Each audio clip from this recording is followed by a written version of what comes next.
freedom.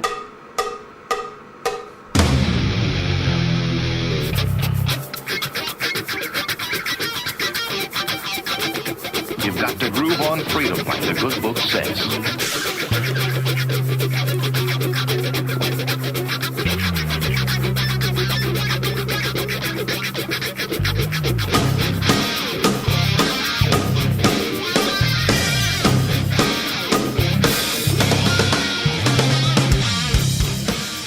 Welcome.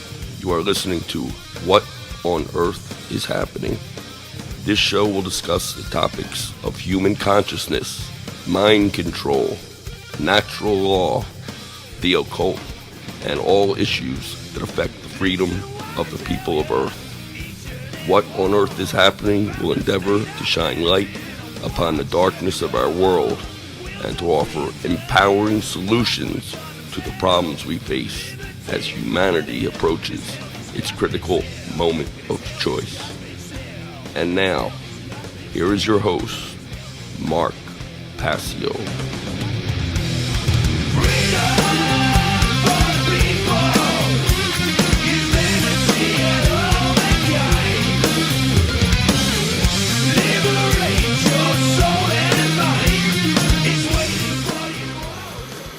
Welcome, one and all. You're watching What on Earth is Happening. I'm your host, Mark Passio. My website, whatonearthishappening.com.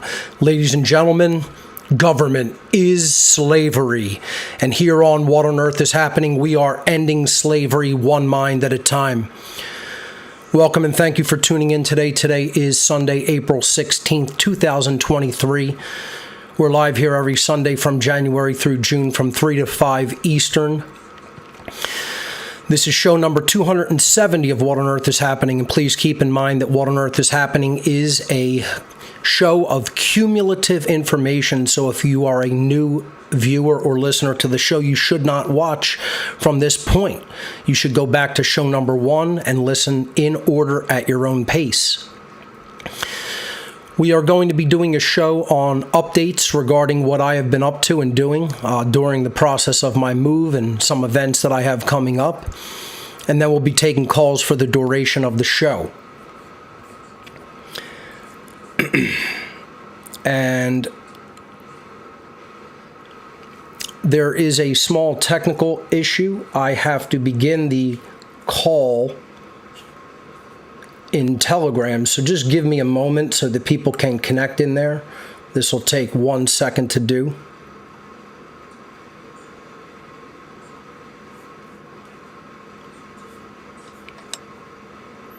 All right, excellent. The call is started. So that'll give people time to join into the call room. As you can see, I'm in a new location. I have a slightly new setup. My desk is different, so I am using a laptop on my left-hand side. So if you see me turning to view the laptop, that is the reason. Let's jump over to my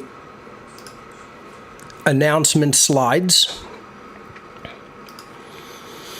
All right, thank you to Will Keller for the great artwork as always. And again, this is show number 270 of What on Earth is Happening. We are on a 2-hour format for this season. Next season, I will most likely go back to a 3-hour format with a full production crew. We'll be basically, organizing the logistics for that and getting that set up. I want to talk about, a little bit later, or actually in a few moments, my whole move process and getting reset up here. I'm now in the outskirts of Philadelphia, in the suburbs, and the move went pretty well. So it should allow me to go back to a full production team next season of the show. But for this season, I'll be still producing here at my desk, at my new desk. And again, we're on a 6-month schedule because I'm focusing exclusively in the second half of the year on how to become the true media, which is up next to talk about.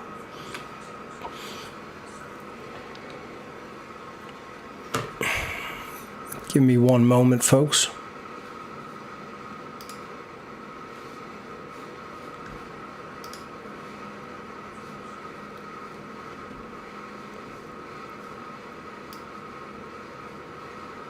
There we go.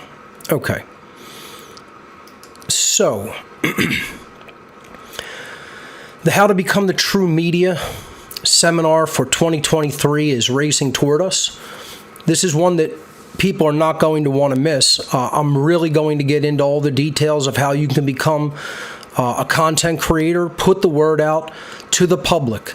Again, one of the main things that I ask people when I speak live in person anymore is, what are you doing to morally educate the public yourself?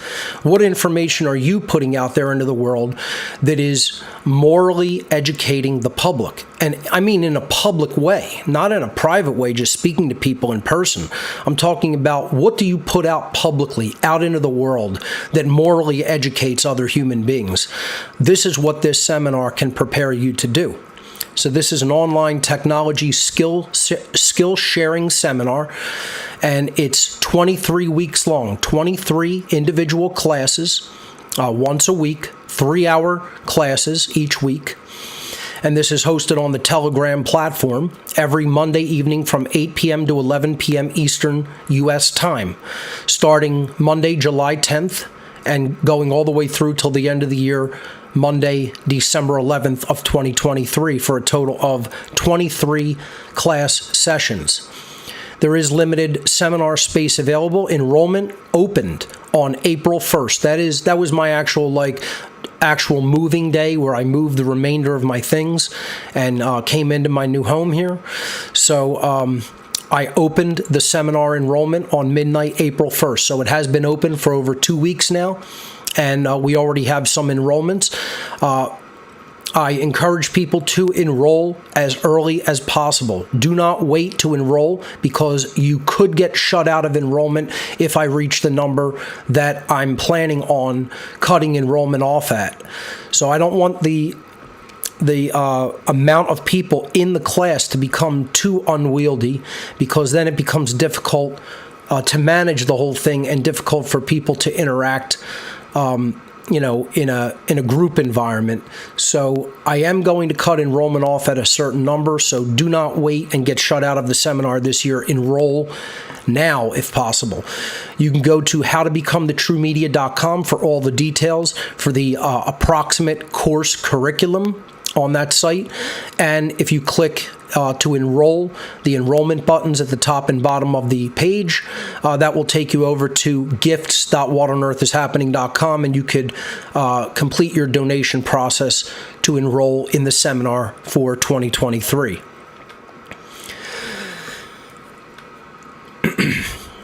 I'm announcing today that I will be speaking at the Great Create, which is the Libertarian Party of Georgia convention, coming up May 12th and 13th.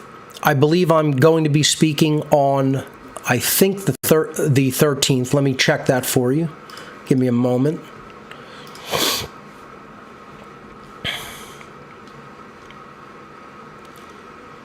Yes, I will be speaking on Saturday, May 13th. And again, this is called The Great Create. I'm not on this poster yet. I probably will be added to it. I'll be added to the website. I actually just accepted this past week to be a featured speaker at this event. So again, May 12th and 13th. It's just outside of Atlanta, Georgia, in Perry, Georgia. It's called The Great Create, and you can visit the website, thegreatcreate.org, to check it all out and check out all the other great speakers that are going to be participating in it. Now, yes, folks, this is a political convention for the Libertarian Party, and I am an anarchist. I have no political leanings.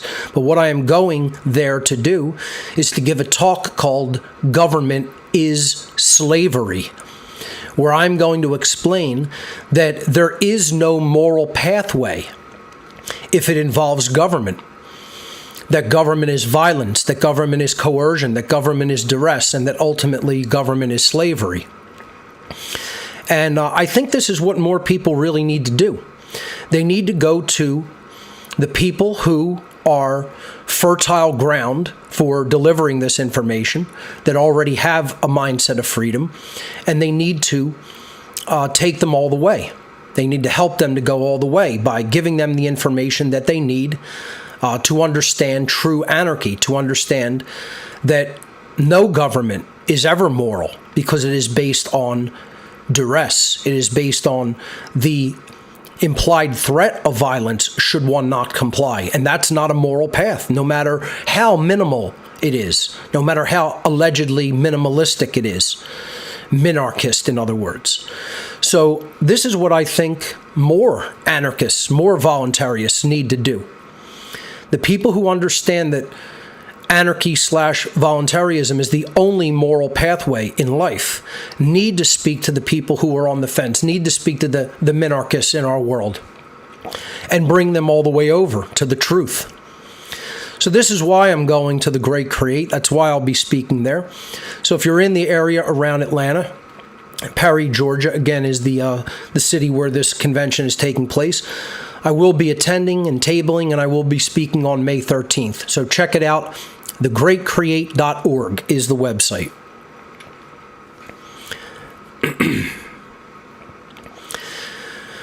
One of my largest seminars in person, on par with things that I've done like the Natural Law Seminar and Demystifying the Occult and Streetwise Spirituality and New Age Bullshit, will be Two Masks, Same Face, The Dark Occult Origins of Nazism and Communism.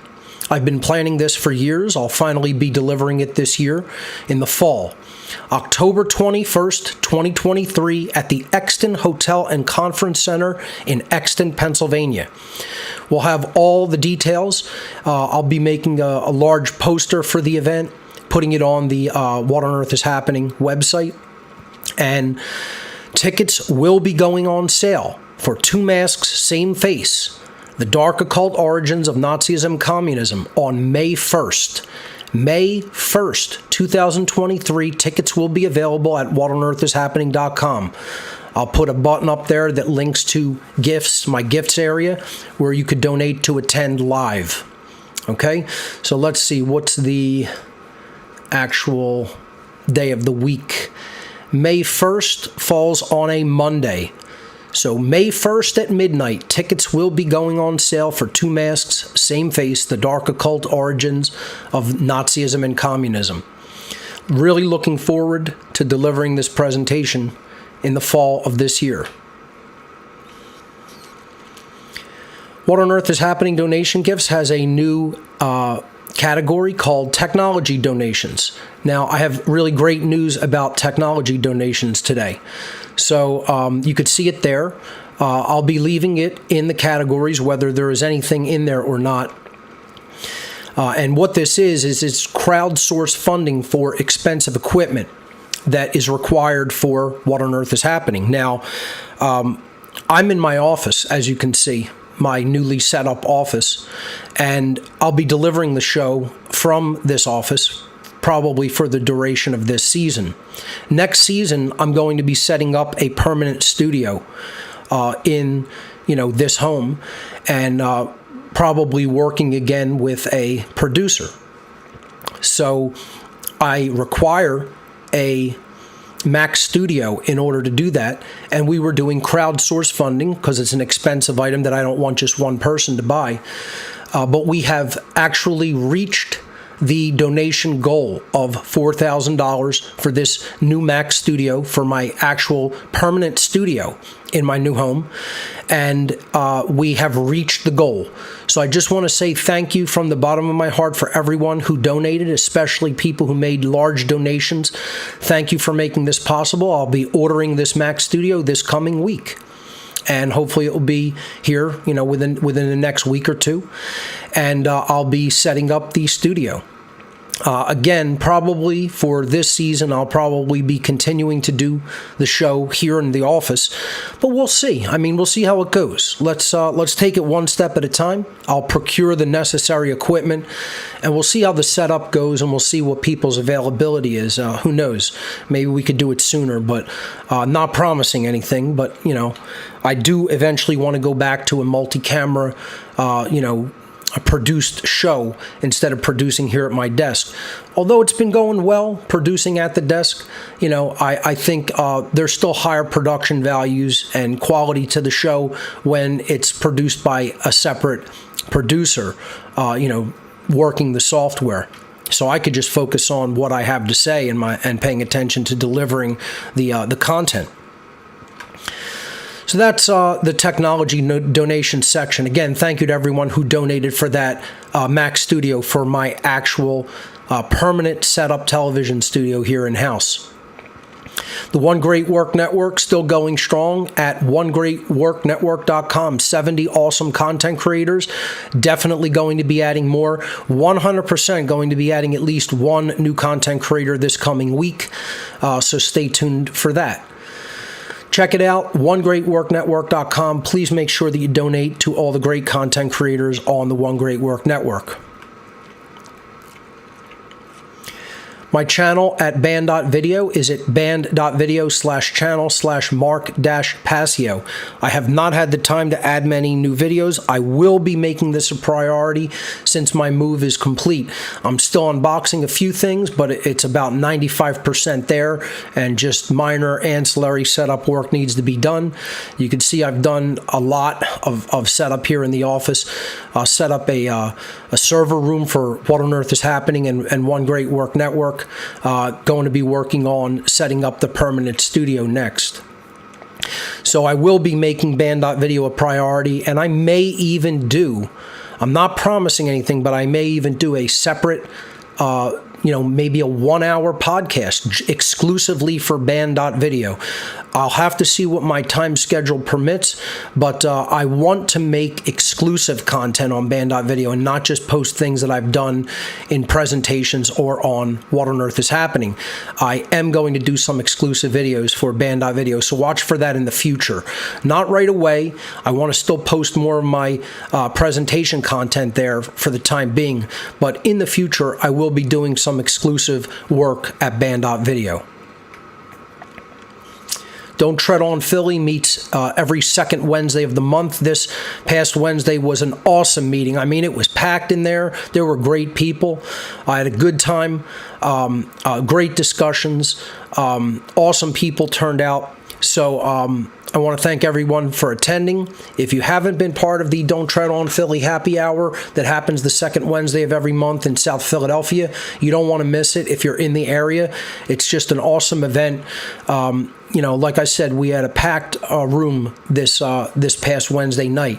So it's the second Wednesday of every month, 6 to 9 p.m. at the Dive, which is a bar in South Philadelphia. We meet on the second floor, and it's always free to attend. For more information, visit don'ttreadonphilly.com. And you can join the Facebook page to get event notifications there. It's just Don't Tread on Philly on Facebook. Inquire and Inspire documentary nights every third Thursday of the month at Arnold's Family Fun Center in Oaks, Pennsylvania. Again, if you're in the area of the suburbs, somewhat northwest of Philadelphia, this is one that you don't want to miss either, because Jeff Hiphoff, who I interviewed a few weeks back, he hosts these, and he's showing some great films. This coming Thursday is going to be a documentary about Kathy O'Brien and her survival of satanic ritual abuse. So if you're in the Oaks, PA area this next Thursday, this Thursday, you don't want to miss this one, because it's an incredible story, and I'm sure there will be a great discussion following it as well. So Inquire and Inspire. Check it out, inquireandinspire.com. Arnold's Family Fun Center, third Thursday of every month in Oaks, Pennsylvania. The What on Earth is Happening IPFS project is still underway. We have 3 nodes online. We are going to be adding more. For more information, go to whatonearthishappening.ipfs. You need at least 200 megabits of upstream internet bandwidth in order to participate in the IPFS project. I will be getting back to people after things settle down here to continue to set up more IPFS nodes. I know that I've basically stalled on this project completely, but I've been moving. So now that the move is complete, I will be getting back to this as well. So if you want to help make the content that I have delivered here as part of What on Earth is Happening, all of my presentations, etc., all of the interviews that I've done, if you want to help to immortalize that information online and help to make it censorship proof, this is the project that you would want to participate in by basically hosting an IPFS node, which is basically an independent computer that serves that content out to the internet through the IPFS network. IPFS stands for Interplanetary File System. It's part of Web 3.0, which is the permanent web, the uncensorable web. So if you do want to participate and you do have at least 200 megabits or greater of upstream bandwidth, check out whatonearthishappening.com/IPFS. Fill in the form. You'll get the preliminary requirements and instructions for participation.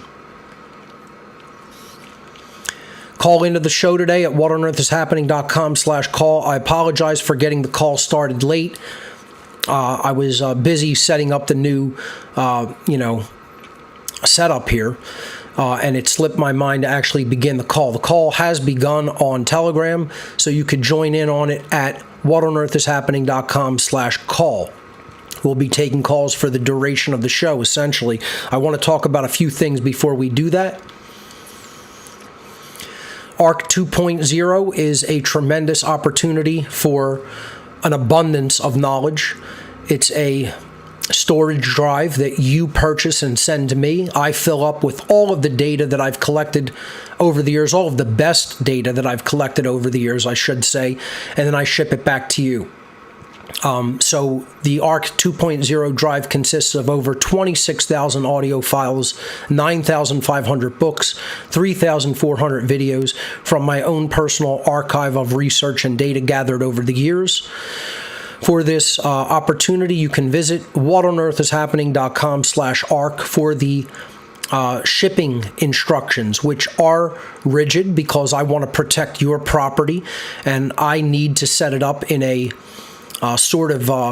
regimented way if I'm going to protect my time and my resources and my energy.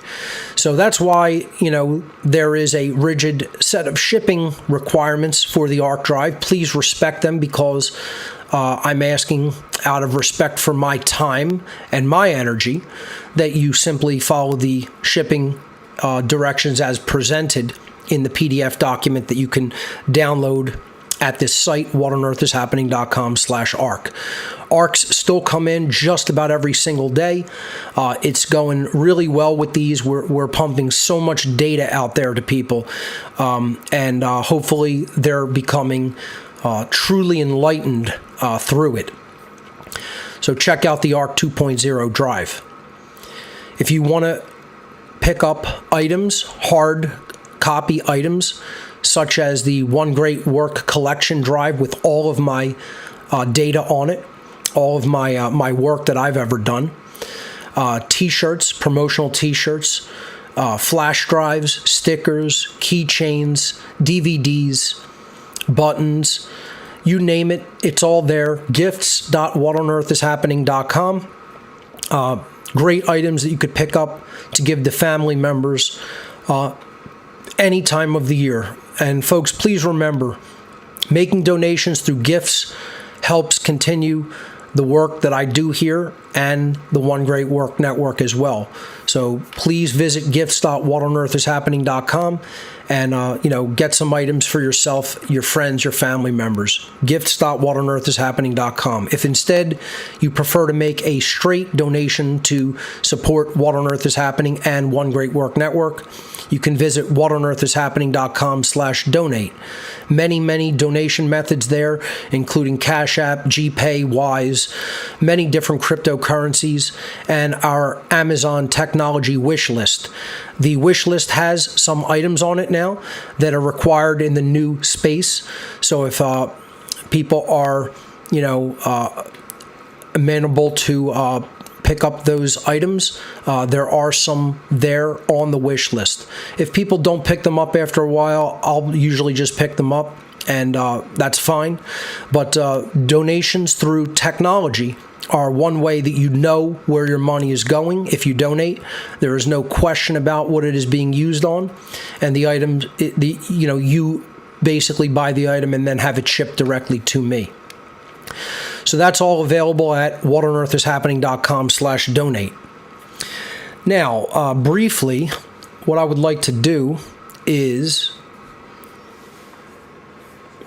let me go over to my laptop again. Hold on one moment. Let's switch over here. I'll step out of the laptop. I want to talk about the season of sacrifice for a little while before we go to calls, because this is incredibly important information. And for people who have not basically learned about the season of sacrifice yet through my work, I like to reiterate this during this time period every year. So the occult has many different holidays during the course of the year, and they split the holidays up at equidistant points during the calendar season, the calendar year. Basically, they split the calendar into quarters with the equinoxes and the solstices. So the equinoxes are the beginnings of spring and autumn, and the solstices are the beginnings of summer and winter. And that forms a cross on the year. If it's depicted as the zodiacal houses, the 12 zodiacal houses, you could look at it as 12 months. And if you split them quarterly, then you have the equinoxes and the solstices. If you then split each of those quarters into eighths at their midpoint, you have what are the high holidays. The solstices and equinoxes are ancillary holidays. They are considered important, but less important than the four major Sabbats. They are called the lesser Sabbats. The equinoxes and solstices are referred to as the lesser Sabbats, and the greater Sabbats are the midpoints of the seasons of the year, the midpoints of the quartering of the zodiac. They are the midpoint of winter, which is known as Candlemas or Imbolc, February 2nd. The midpoint of autumn, which is Samhain or Hallowmas or Halloween, which is October 31st. The midpoint of summer, which is Lammas Day or simply Midsummer, which is August 1st. And the midpoint of spring, which is the most important one of all, which is May Day or Beltane or Walpurgisnacht, depending on the tradition that is naming it. So May Day is the midpoint of spring. Now, from the spring equinox to the midpoint of spring is called the season of sacrifice. So if you begin at the spring equinox, March 19th/20th, and then you proceed to May 1st, that approximate 40-day period is known as the season of sacrifice in the world of the dark occult. Again, dark occultism wields the knowledge of the occult world for manipulation, control, and ultimately to bring people into slavery. There is a positive side to the occult, of course, because it's simply neutral knowledge, and it's how it is used that makes a difference. It's how it is used that matters. So, of course, occult information can be used to uplift humanity and enlighten people and help them to understand how things really work in the universe. That is the light occult. When I'm talking about the season of sacrifice, I'm not talking about the light occult. I'm talking about the dark occult. I'm talking about Satanism, dark Luciferianism, the dark aspects of occult knowledge being applied for manipulation and control. The season of sacrifice is when we can expect to see mass ritual murders in order to frighten the population into giving up their rights. And they've been doing this for not just decades, not just years, not just decades, not just centuries, for thousands of years. Thousands of years this has been going on. This is what people have to understand, that this cult that runs our world is ancient. Tyranny is ancient. This has been going on since long before any of us were born, long before anyone we know was born. Millennia, okay? And what you have to understand is that they never alter their tactics because they don't have to. The public is just as stupid as it has ever been. The public is just as ill-informed as it has ever been in our world. They still don't understand the season of sacrifice. They don't want to understand it. They don't want to believe that there's a cult that runs everything. They don't want to believe that they have sick, twisted, psychopathic beliefs and practices, and that they murder countless people just to frighten other people into giving up their rights and depending on them for their protection and safety, which is nonsense. So we are smack dab in the middle of the season of sacrifice right now, and I want to point out a couple of dates that are coming up that you're really going to want to pay attention to and watch very closely, because these are the dates. First of all, they've already done several sacrifice rituals already in this very season of sacrifice in 2023, centered largely around mass shootings, and mass shootings that are also centered around gender identity, which they want to build up into a bigger and bigger divisive issue, which should not be considered a huge divisive issue. People have to let this go, stop focusing on this, and start focusing on the people who are really dividing and conquering us, and wise up and become streetwise to their methods and become streetwise to their sick religion. So the dates you're going to want to watch that they love to pull out mass killings on April 19th and April 20th. It's probably their favorite 2 days during the season of sacrifice, other than the opening of March 19th. March 22nd they love because that's Skull and Bones Day of 322, and they love May 1st itself. Sometimes April 30th, the eve of May 1st. So, you could really say there's 6 days that are really days that you want to watch. March 19th, March 22nd, April 30th into May 1st. And in the middle part, the very meat of the season of sacrifice, the most important 2 days, April 19th and April 20th. And one of the main reasons in the modern world that these 2 dates are so significant is April 19th is the beginning in earnest of the American Revolution. The shot heard around the world on Lexington Green took place April 19th of 1775. And they like to do ritual murders on the anniversary of April 19th. And that is to, symbolically, ritualistically, quote, have vengeance upon America, because the Crown swore eternal vengeance on America for the American Revolution. So you want to watch April 19th. That's coming up this Wednesday in 3 days. It's going to be a day you're going to want to definitely pay attention to for the possibility of false flag events, of ritual murders, ritual sacrificial murders. The day after it is the birthday of Adolf Hitler, who was one of their lapdogs / puppets / dark occult, order followers, who gave rise to a whole army of order followers. And, it's absolutely one of the faces of the two flip sides of the political aspects of the occult.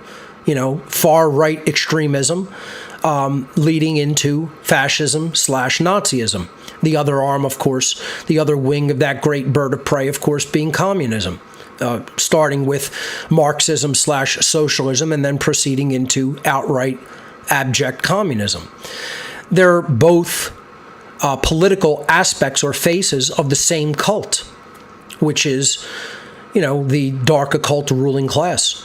It's a cult without a name. People want to call it things like the Illuminati, whatever. I think it's a terrible name. for it. I think it's a joke, kind of a name that has become a joke in our culture. I personally hate that name because they're not enlightened, they're not illuminated, they're sewage. That's what they are. They're the lowest of all vermin. They're the lowest of all parasitic life forms. They're trash. To call them the enlightened ones is a laughing joke. You know, the people who are truly enlightened as to real spirituality and real morality and have attained a true level of consciousness, they're the Illuminati. You know, they're the enlightened beings, not these so-called rulers. You know, like I like to say, they're the ruler of nothing but the bottom of a, you know, cesspool of a trash bin covered with slime. So why would anybody want to refer to them as Illuminati, the enlightened? You know, they're nothing of the kind. They're just verminous trash. That's all they ever have been. You know, you're sewage members of a death cult, and you want to refer to yourselves as like the greatest of humanity? You're garbage. You always have been. So are any of the people who follow them. So are the people who fall victim to their bullshit mind control manipulation methods. They're just dumb. You know, they don't want to pay attention to what's really going on and see the pattern because they just don't have a lot of brightness in the mind. That's all it really comes down to. And that has to be worked. You know, that's why the How to Become the True Media seminar is so important. It's not just about learning computers, folks. If you think that seminar is just about learning computers, you don't even understand what it is. It's a life seminar. It's a seminar about persistence. It's a seminar about how to work your mind. It's a seminar about work ethic. It's a seminar about never giving up. It's a seminar about finding what you need to do and fucking doing it. That's what it's about. It's a seminar about stopping making excuses, bullshit excuses. You know? It's a life lesson seminar as much as it's a technology seminar. Believe that. Know it. And you'll find out if you take it. You'll find out what it will impart to you. Anyway, you know, so this is the occult holiday calendar. You know, make note of it. And I'm telling you right now, watch April 19th and 20th, this Wednesday and Thursday. You're going to want to watch those dates. So I want to move to another slide briefly. Give me a moment. Let's switch back over here. I'll just move to it, the slide that I wanted to bring up. All right, let's switch back. So these are season of sacrifice, blood rituals, and dates. I made this slide back in 2017 to incorporate a lot of the events of the modern world. They start in the modern era in the 1990s, really about, you know, 1968 with the assassination of Martin Luther King. March 19th, you know, the IRA bombing in Belfast, Ireland, right at the beginning, at the opening. Waco, Texas massacre was on the anniversary of the American Revolution in 1993 on April 19th. And there's a whole slew of other dates. Columbine was done on Hitler's birthday. The Columbine school shootings in 1999 done on Hitler's birthday. The BP oil spill in the Gulf of Mexico to pollute the whole Gulf region with that oil spill was done on Hitler's birthday in 2010, April 20th. And you could just go on and on. March 22nd was the Brussels bombings in Belgium on 2016. March 22nd, the Westminster attacks in London. You know, so the dates that I'm talking about, they're all over. You know, it's just people have to stop trying to make excuses, stop trying to like say that this is just a coincidence. No, this is a cult. This is a cult that's murdering people all over the world every year. And you just can't see the pattern, or you don't want to see the pattern because you're a child. That's all it really comes down to. And I'm going to try not even to get upset about it. I'm just going to try to deliver the information. I'm going to try to really work on focusing in on the delivery of the information. And I'll say a lot of harsh stuff. I'm going to try not to go nuts and yell it and get really loud. But people have to wake the fuck up. You need to wake the fuck up. You know? And you need to really start paying attention and understand these people are sick, twisted religious psychopaths with twisted religious cult beliefs, and they're running shit. They're running things. And you need to get streetwise to it because you're very, very, very naive. Most of my listening audience has picked up on this, most of my viewing audience. I hope they're not naive, but the bulk of the general population are still walking around like blindfolded, naive fucking children, let me tell you. So I just wanted to, get into the season of sacrifice a little bit and tell you, really be vigilant this coming Wednesday and Thursday on April 19th and 20th, because that's the days they like to really bring the big guns out and murder a lot of people.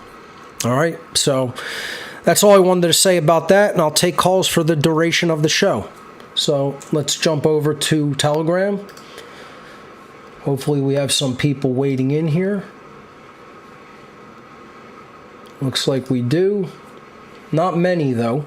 So hopefully people are going to call in. If not, I'll just rant if I have to.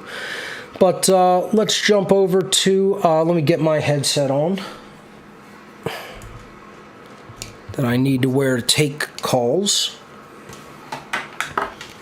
Hopefully we're in good shape with people's ability to hear me. All right. Hopefully everybody can hear me in the call-in room. We're going to take calls for the duration of the show. Let's hear from Conrad. Conrad, you are live on What on Earth is Happening. Welcome. Conrad, go ahead and unmute yourself. Hey, how are you? How are you hearing me? There you go. You're coming in loud and clear. Good to hear from you. Hey, yeah, great to be here. I got some delay, so I'm just going to do my best. I'm trying to work out the technical stuff. No worries. But what I wanted to talk about, I just dropped my video about the whole Covenant school shooting and the occult season of sacrifice in general. And I like that you started out with that because that's an obvious one right there. So go ahead and elaborate on your findings. I just wanted to plug it. Truthandlaw.com is my website. Elaborate on your findings regarding it. Go ahead and give your website again. I'm sorry I spoke over you. There is a little bit of a delay. That's okay. We'll work around it. Yeah, I'm not able to get you on Telegram, so I'm listening on YouTube and trying to get it done. But so my findings, I'll talk about it. And again, the website is truthandlaw.com. If you just scroll down, you'll see all the stuff. So the people have mentioned the 33. They mentioned the 33. I talked about that, about how people just hear 33 and they think it's the highest level of Freemasonry and that's it.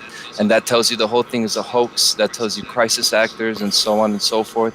I know people are big on gematria, and that's a big rabbit hole too. The gematria is there, but obviously, like you've said, they require real sacrifice, right? So people will say this is all a hoax, and you got because she's got her pant leg rolled up or something like that.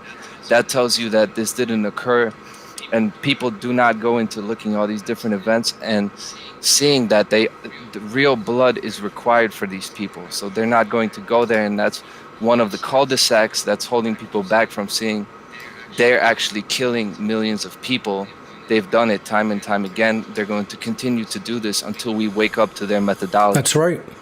And, there's not much of a sign that people are really understanding their belief system and their patterns of behavior and their methods that they bring people into fear through. It's a few and far between really understand it deeply. More people are slowly learning it, but it's not at a fast enough rate and a fast enough pace of understanding to get this out in a wide way to the general public. That's why more people have to start educating people. We need more public educators out there for all of the things about the control system. We need far more educators about objective morality and natural law.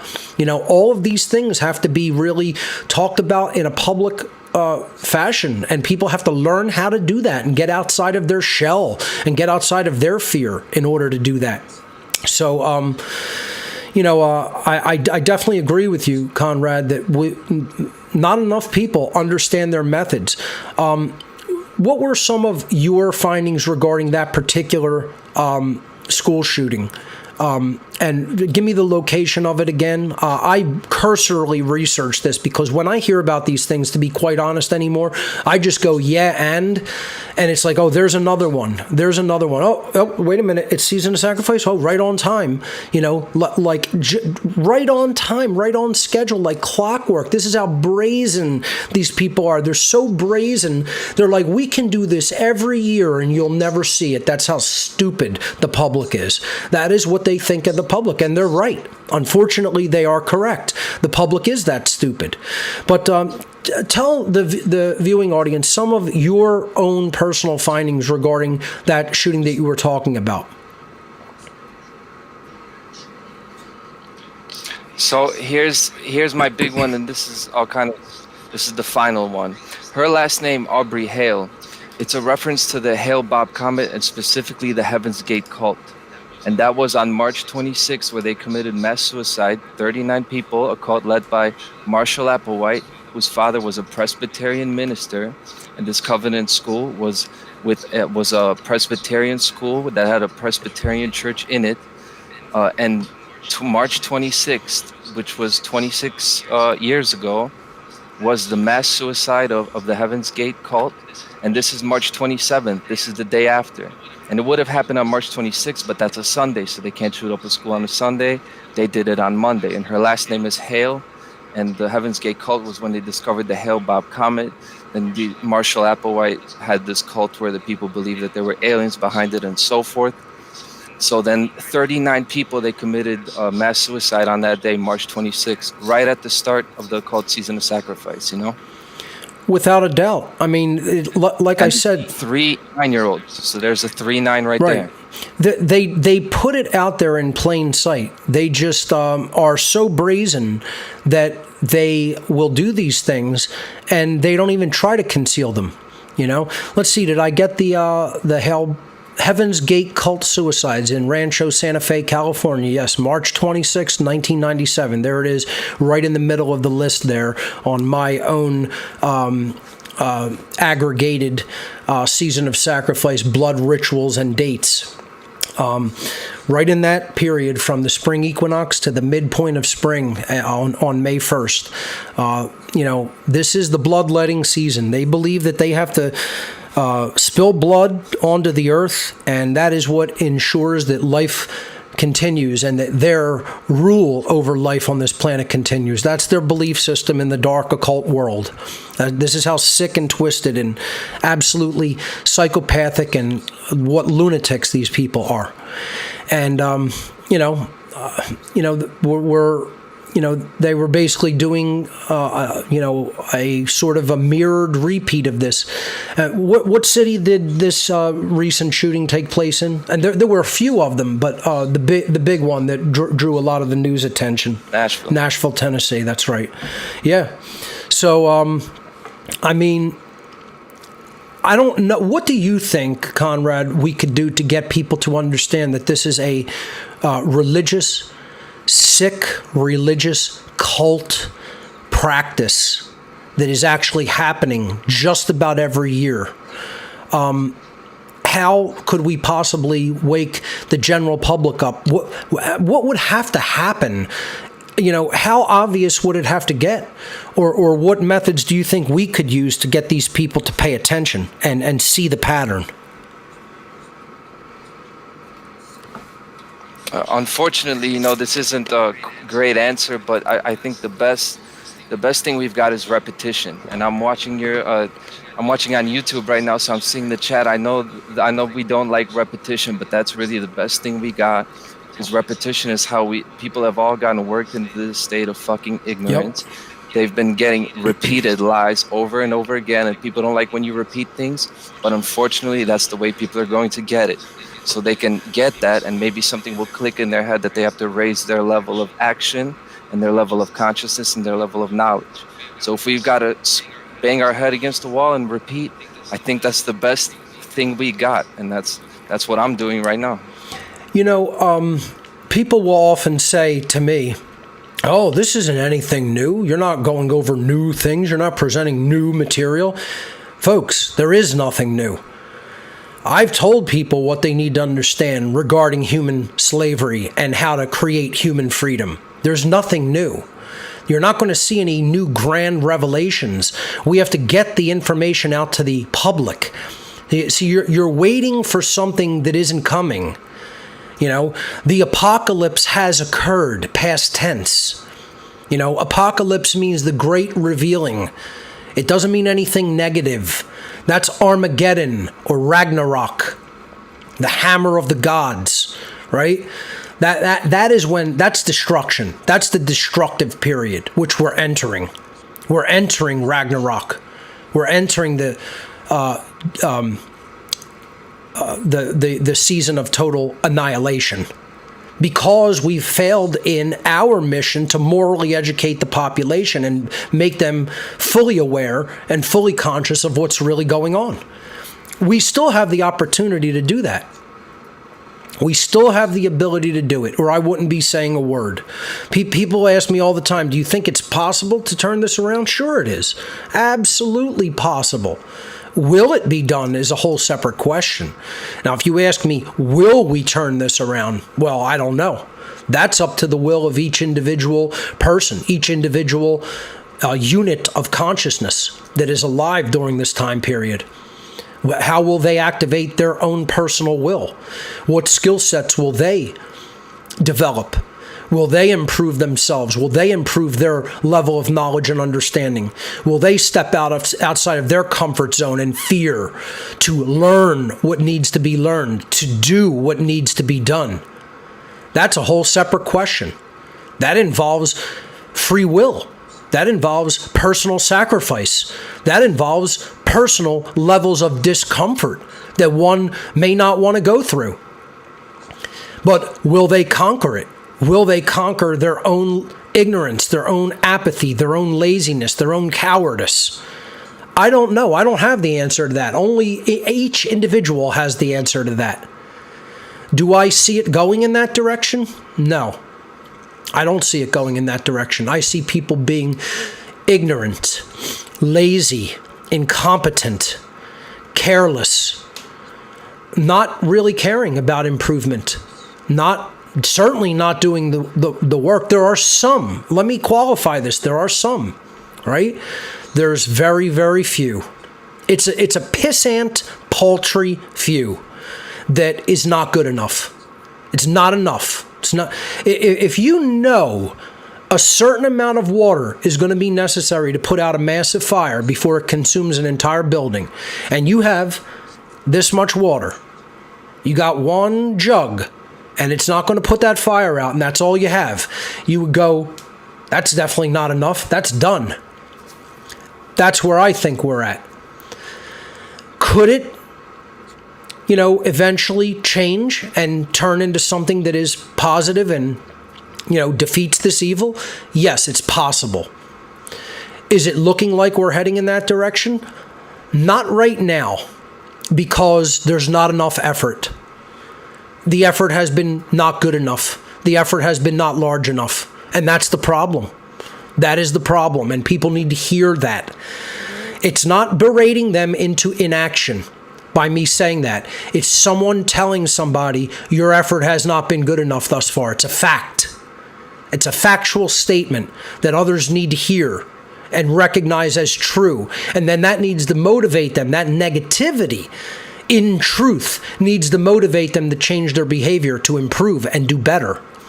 You can't keep telling somebody, oh, it's going to be okay, it's going to be okay. I'd be lying to you. Your effort has not been good enough, and it's going to be fucked up if that continues. That's the reason things are going to go in a fucked up direction. And I'm not talking to you, Conrad, obviously. I'm talking to the general population of people who are within the sound of my voice. You, as in the aggregate, as a whole, if you take everybody that has ever heard what I've had to say, and even just the whole world in general, into account, their effort has been a massive failure. It has not been good enough. It has not been wide scale enough. It has not been enough, period. And you can't lie to somebody and tell them it's going to just work out. No, it isn't just going to work out. It's going to get worse and worse and worse and worse.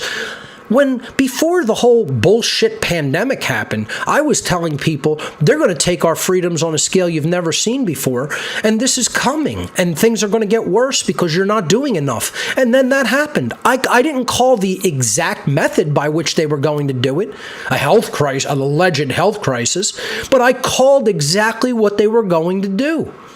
I told you that they were bringing those methods to instill fear and take people's rights. And it happens like clockwork because the general population isn't doing what the solution is, which is to morally educate the population and make them aware of the control system, make them aware of how absolutely sick, twisted, evil, and immoral that it is, teach them true morality, and get them to start teaching other people those things. That's the answer. That's the solution. This whole show has always presented nothing but the solution. And I still have assholes writing to me saying, you don't present any solutions, Mark. Hold on, let me give you a picture of them. I actually have an email, a video email was sent to me, right? And this video email actually contains a viewer telling me that I don't present solutions. Here it is. Check this out.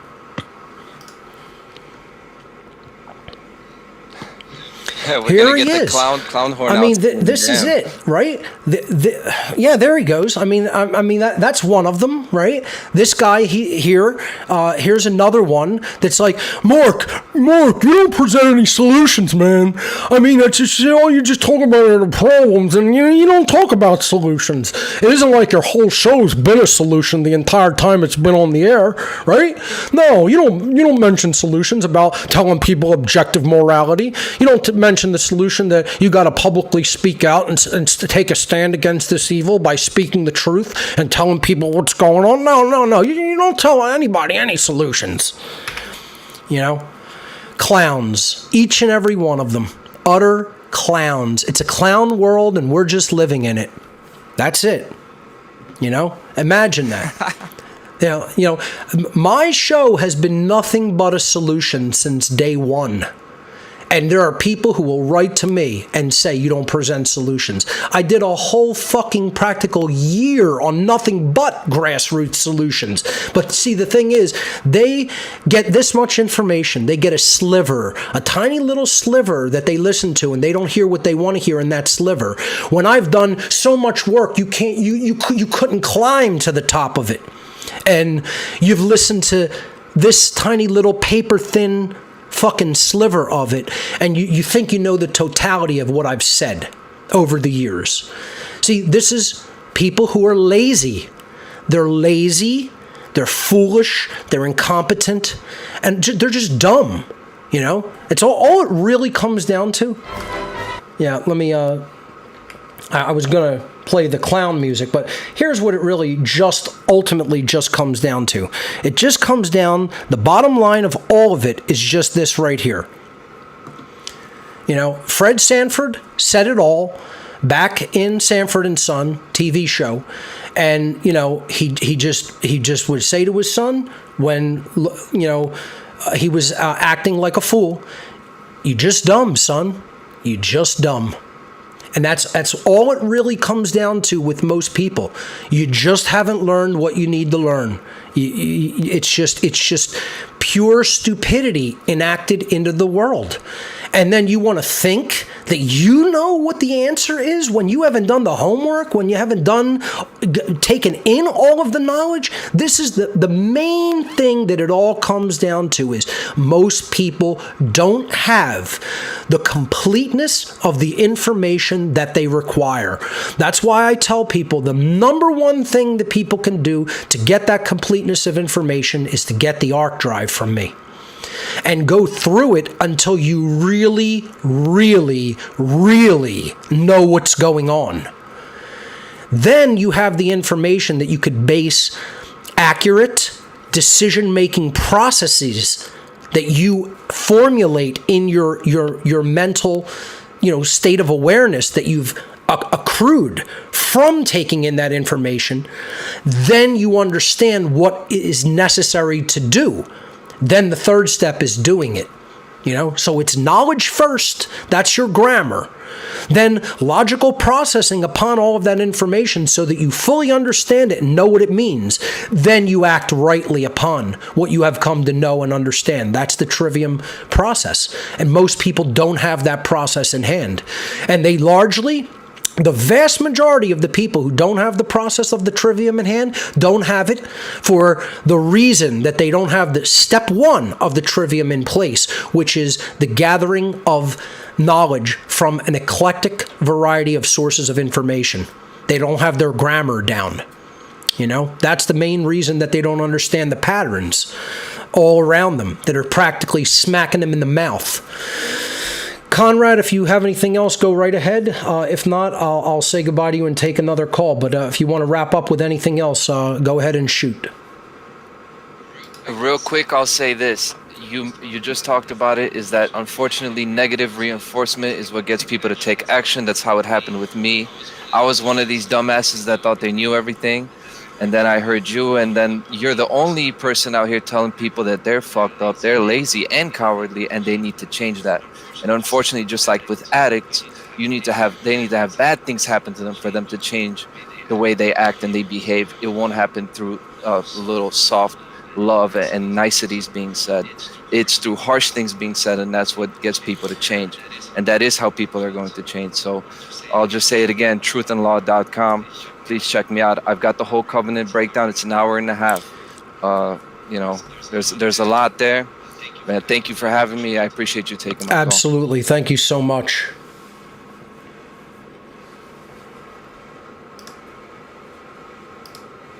All right, folks. So, Conrad, I definitely want to onboard you onto One Great Work Network, my friend.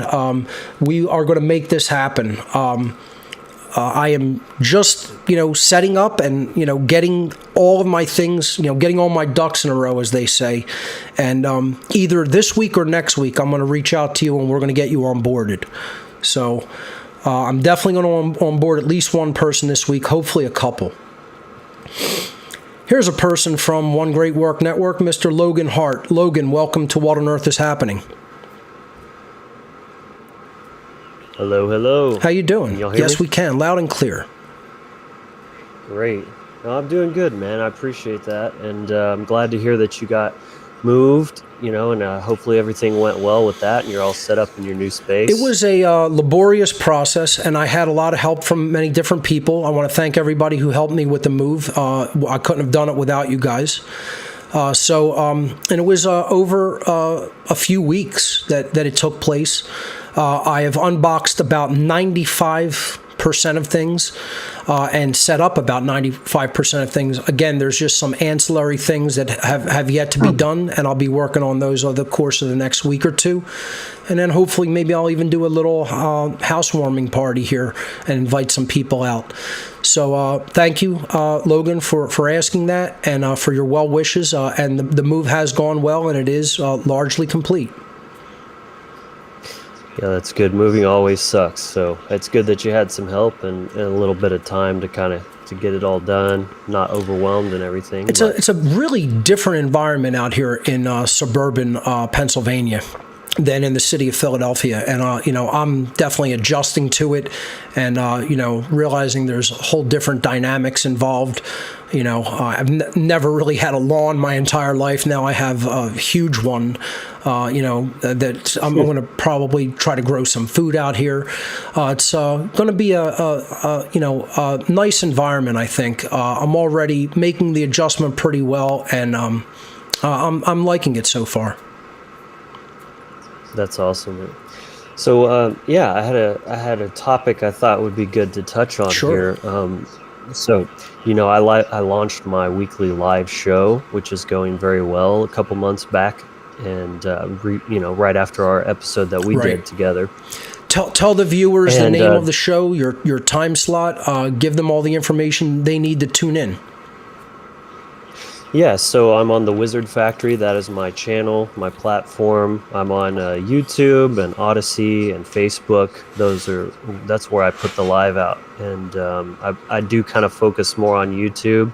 We'll see how that goes. Maybe I'll get rug pulled at some point, but it is what it is. I'm definitely trying to get the best outreach to people that aren't privy to this information, but yeah, I'm live every Saturday at noon Central. So I invite anyone, to come and join in to the conversation. Awesome.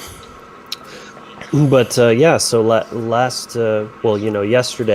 I had a show and I was joined by Will Keller, a good friend of mine and awesome fellow content creator, as many of you know. Definitely. And we got into the topic of AI, which, has been a really big kind of hot button topic lately. And we wanted to kind of bring a really balanced perspective and, of course, kind of talk about some of the dark side of it, but also, the potential uplifting and liberating aspects to it, particularly how you can use it to create programs and applications without knowing a single shred of coding. It could build out stuff for you. I know you're always railing about how crappy, software has become. So like this will give those tools to more people to actually build quality stuff. And then also particularly using it as a tool for content creators. I've been using ChatGPT to help me write posts and copy and research for my upcoming presentation for Funnel on mind control. Definitely. It saves me so much time already. Positive aspects to all technology, negative aspects to all technology. I plan on using, AI chat to generate imagery for slide presentations in the future. I'm absolutely going to use it and describe scenarios that, I might have to pay an artist to paint or take a long time describing something to somebody, where I could write out a paragraph and have the chat AI spit something out that is perfect and can be put in the presentation, and there's no quote copyright or any resources needing to be exchanged to do it. And I don't see a problem with that. There's no problem with that morally. That's using a piece of technology that's been developed for educational purposes in a moral capacity. So everybody that thinks, it's only one direction of things, they're the same kind of people that think that the occult is all evil. No, it's knowledge, and it's what we do with it that converts it into either good or evil.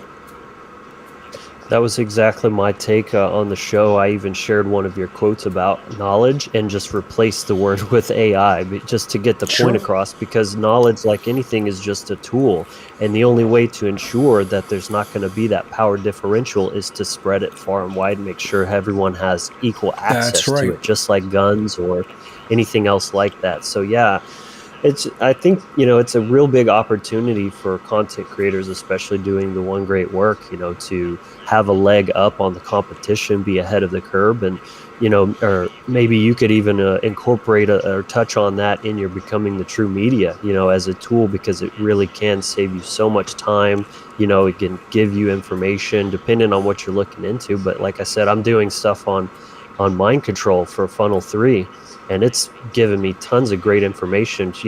Just ask it to condense the work of Fritz Springmeier, for example, and it'll give you bullet points, and you can just kind of rewrite it and put it in your own words. So really powerful tool. I agree. I fully agree. I think that this needs to not be looked at with such fear and trepidation. Obviously, if technologies like that are used for the purposes of control and manipulation, then we have to be very concerned about it.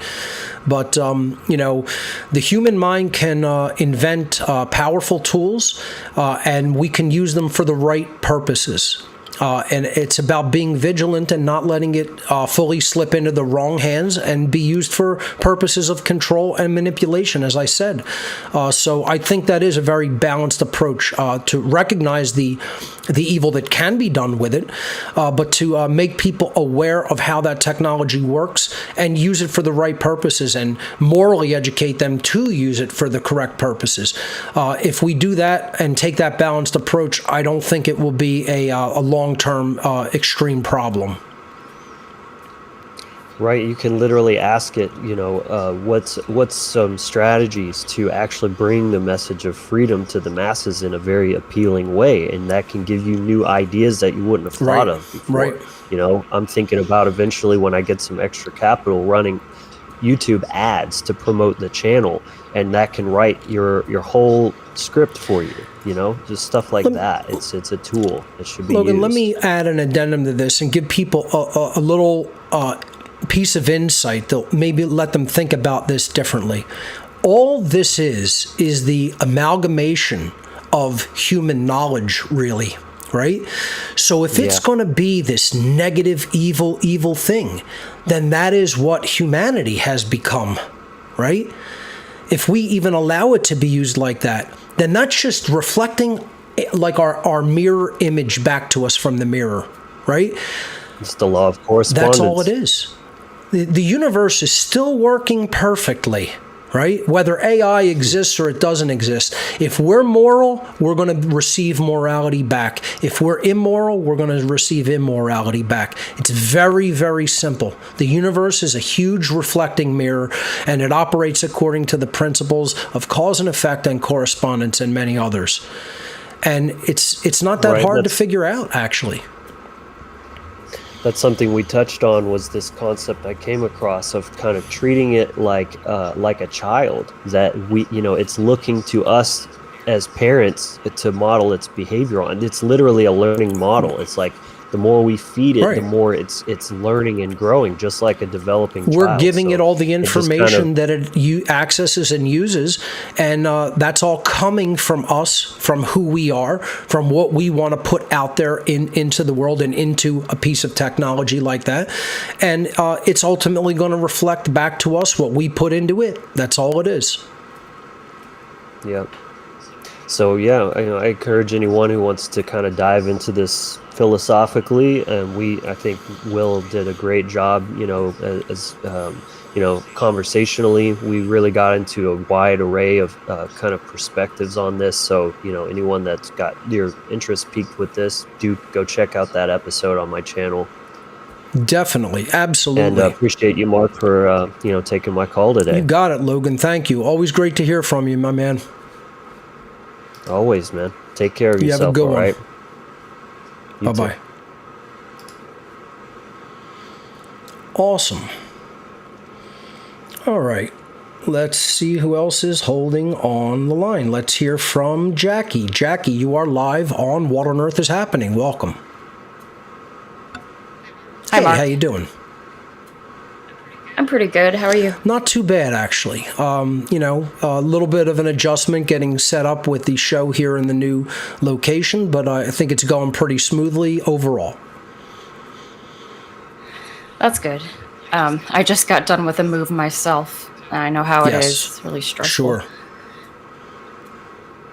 Well, speaking of the season of sacrifice, there's something that I've been wondering about with all the documentaries on 9/11 that I've been watching on the Ark. Something I'm always curious about, I want to see what you think, is when there's actual experts all over the place with in the field of the theme that is going on with the event.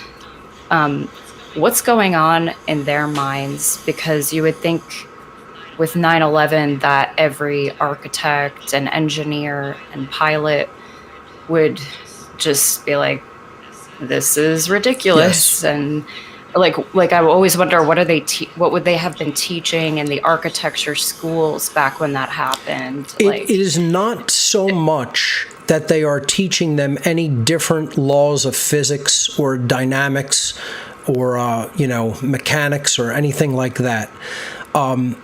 It is purely because, let's face it, every scientist could pick apart 9/11 in an hour if they wanted to. Yeah. Every engineer could do it. Every pilot, as you said. Cake. Like again, I broke out old high school junior year physics textbooks and laid them out on the dining room table in my mother's home, sat there with a scientific calculator and a tablet of paper and went to work on proving unequivocally that it couldn't have happened the way the official story presented. Proved it according to the laws of physics with just a few equations, like a couple of Newton's general laws of motion and a quadratic formula. That's it. That's all that was required. This is stuff that they teach junior year of high school. Sometimes even earlier in better high schools. You probably get stuff like that freshman and sophomore year if you're in a pretty advanced school that starts children into those levels of math and physics early. But in general, that's around junior year of high school that you get stuff like that. Yeah, I remember doing that. So imagine professionals, their level of knowledge and understanding of dynamics. They could pick it apart in minutes, probably. And they're not doing that. And they haven't been doing that since it occurred. So why? Is it a lack of knowledge? Is it something that they're teaching different nowadays than they were back when I was in school? No, it's not. It's 100% pure cowardice. And every one of them has to look in the mirror and just acknowledge one thing, and they should just say it out loud. You should, all of you scientists, engineers, pilots, physicists, whatever, who you won't look at something like that and say the truth about it. You should all go and look in the mirror. Go in your bedroom, and if you got a mirror in your bedroom, go in your bathroom. You probably have a medicine cabinet mirror, and go and look at yourself really, really, really deeply, and say this to yourselves: I'm a fucking coward. That's what you need to go look right in your own eyes and say right to your own face, looking in your own eyes, because it's true. It isn't that you don't know. It's that you're a cowardly piece of shit. And I'll say it right to your face. I'll say it right to their face, right to their face. It isn't that they don't know. They're just low-life cowards, and they've always been, because they're probably the kind of left-brained eggheads that were just cowardly little, runts in school. And even if they're not those type of guys, they're still cowards to stand up to authority. They're cowards to stand up and speak out in the public because they're worried about losing money or tenure or prestige. And all that is you're just a coward deep down inside your heart and your guts.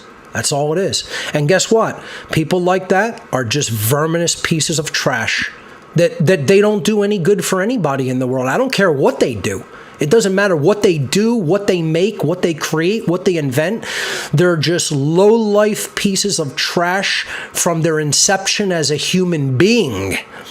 And only internal self-shadow work can ever correct that. Nothing else can correct it. They're not working upon themselves as a being in consciousness. They think, my contribution is in whatever field of endeavor I'm involved in, making money or teaching or whatever. No, it isn't. Because you're not telling the truth. That's all it comes down to. Mm-hmm. They're just cowards who won't tell the truth because they're worried about what might get taken away from them if they speak the truth. Sometimes it seems like they really believe the narrative, though. Like I had my younger sister had a doctor yelling at her like a maniac for not getting, the jab, and it did seem like. Well, then people like that are morons. The people like that just are literal brainwashed morons who believe religiously in what they've been taught because they have such an investment in it. And again, it all comes down to money and position in life. That's all it really ever comes down to, money and station. And that tells you all you need to know about a human being. They won't do the right thing and speak the truth because of their money, prestige, and station that they've already acquired in whatever field they're already in. And that's called being a cult member. What do you think the cult members of the whole big cult that runs the world are like? They don't want to step outside of it because they already have all the power that they could ever dream of. They consider themselves in a position of rulership over other people, and they don't want to lose that, and that's what makes them verminous trash. I mean, what needs to just be said to people like that is, no, you are incorrect. You don't want to acknowledge it because you fear that you have something to lose. You're a fearful little child, and it makes you a piece of trash as a human being not to speak the truth in a moral capacity. That's all it comes down to, that they don't want to do the morally right thing and say what's true because they're trash as a human being. Nothing can undo that except them looking in the mirror, analyzing themselves from a psychological point of view, and acknowledging what a horrific human being that they are. Nothing else can do it. This is what I had to do to come out of Satanism. There was nothing anybody was going to say to me that would have changed it. I had to sit in front of the mirror and say, what a piece of garbage you are. And only until I acknowledged that I was a gigantic piece of fucking garbage could I acknowledge I'm making the world worse by how I'm behaving and thinking. By how I'm thinking, by how I'm feeling, and how I'm behaving. My thoughts, my emotions, and actions are making the world worse and worse and worse. I'm contributing to that problem. I'm part of that dynamic. That's what I had to sit in front of the mirror and say to myself to come out of it. And it was years of work. It wasn't a day of work or a week of work or a month of work. It was years of doing that. Nobody's going to come out of that in a couple of days. That's deep, intensive psychological shadow work that has to be done upon a human being by themselves. They can have help from others, but they can't do that work. Nobody can do that work for them except them. And most people will never do it. They'll die in that condition. They will consciously accept, I'm too big of a piece of dirt to do that. I will never look at those things that I'm uncomfortable with about myself, and I will die in this condition of incompleteness / ineptitude / unworthiness. However, whatever adjectives you want to slap on it, inadequacy. They know that they're all of those things, and they don't care. They want to stay there. That's what a verminous piece of human garbage is.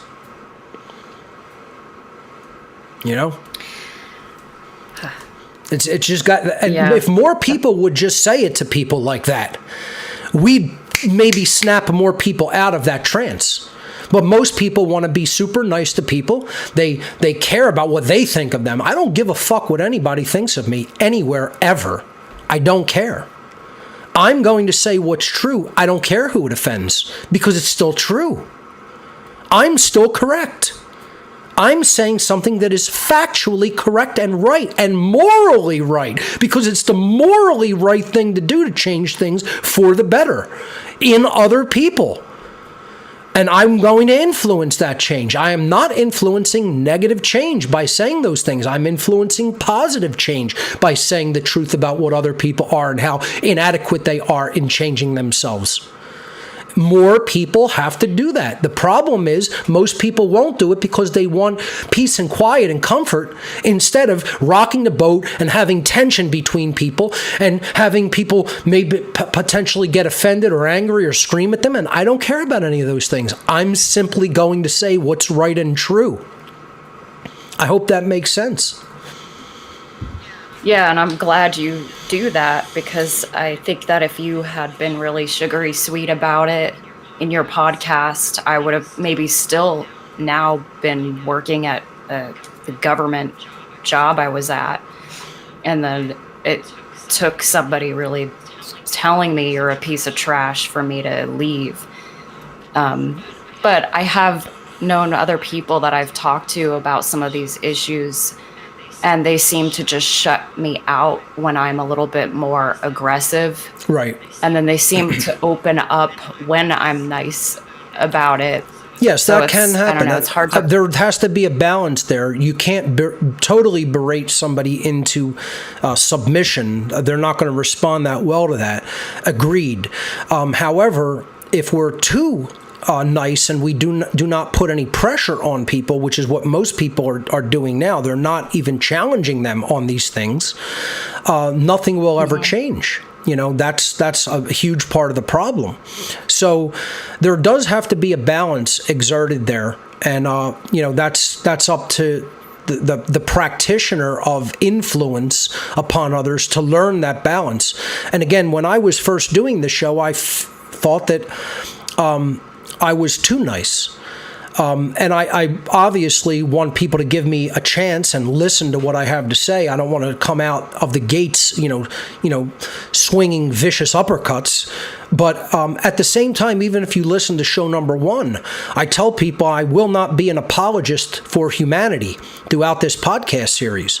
I'm going to speak harsh truths and tell people what's really going on, and I will not be an apologist for people who are doing wrong things and not improving themselves, etc.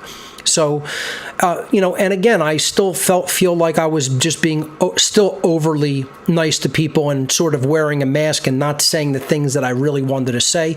Then I went into a period of just swinging uppercuts all the time, because of look at what happened with the world. I'm trying to tread that balance now by saying it in a more calm and just a forceful way, but not go way overboard. And it's hard. It's hard because I'm angry all the time. Like I said in my Sacred Gift of Anger presentation when I was, playing the Hulk from the Avengers, where Bruce Banner turns into the Hulk on command, and they were like, how did you do that? And he's like, well, that's my secret. I'm always angry. We should always be angry about injustice. If we're not angry about injustice, that means we don't care about justice. Yeah. Yeah, I know. Oh, well, thanks for taking my call. Absolutely. Nice talking. Jackie, great points that you brought up, especially about how hard we need to go on people and know when to, if they're making strides to improve, know when to, take it easy on them as well. So great points. Thank you. Thank you. You got it. And Jackie, we're also going to work on your onboarding into One Great Work Network this week as well. All right. Let's hear from... Let's hear from John. John, you are live on What on Earth is Happening. Welcome.